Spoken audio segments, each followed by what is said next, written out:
Naglinis-linis na nga ako dito pagkatapos nga magawa nitong aming tindahan. Hello mga nanay, kamusta ang araw nyo? Eto nga at maglilinis na nga pala ako dito sa muntik kong tindahan. Natapos na nga pala ito ng kapatid ko mga nanay. Eto nga at inaalisan ko na nga ng mga damo-damo. Alam nyo naman mga nanay, hindi pa nga pala ito lahat naka-flooring. Kaya naman ganyan na nga lang muna yung gagawin ko. At yung mga nakasiwang-siwang nga pala dyan mga nanay ay lalagyan na lang natin at sisiksikan ng mga bato. Tapos aanuhan ko na nga lang yun ng mga lupa para maging patag nga sila kahit papano. Sa ngayon nga mga nanay talagang tiyaga-tiyaga na nga lang muna ulit tayo sa ganito. Masasaan ba? At kapag naman may awa nga ang Diyos at nagkaroon nga ulit tayo ng budget ay papaploringan naman natin yan. Hindi naman tayo nagmamadali mga nanay kapag nga talaga meron laang at kaya. Yun na nga lang muna ang ating gawa ng paraan. Kagaya na nga lang nito tindahan mga nanay, diba? Hindi ko naman inaasahan talaga na magkakaroon nga agad ako nito. Kapag talaga ini-enjoy mo lang at gusto mo yung ginagawa mo, hindi mo napapansin na na-achieve mo na pala yung mga gusto mo. Siyempre, palagi ko ang sinasabi, samahan natin ng sipag at tiyaga dahil wala naman pong instant sa mundo. Abay, worth it nga talaga yung pagpupuyat ko gabi-gabi. Diyos ko, kulang na lang talaga at talaga namang magiging 24 hours na nga itong tindahan ko. At may nabili kasi mga nanay ay talaga namang pinagtsatsagaan ko kahit mapuyat ako. Sayang din naman kasi mga nanay at benta nga rin. Pero minsan kapag ganun nga ang nangyayari mga nanay, binabawi ko rin naman talaga yung tulog ko sa umaga. Kapag mga alas 2 na nga ako nagsasara, mga alas 10 naman ako ng umaga nagbubukas. Siyempre, minsan kailangan din natin bumawi ng tulog mga nanay at baka mamaya tumagos na tayo sa pader. Charis.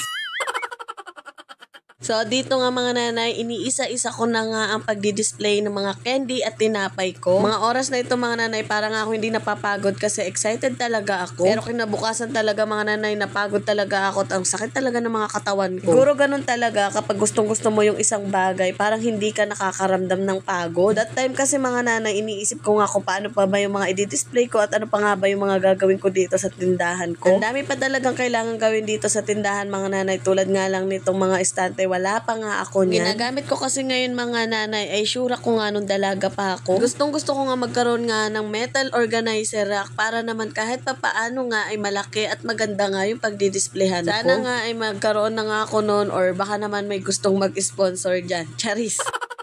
Uy, hindi naman sa pagpaparinig pero parang ganun na nga.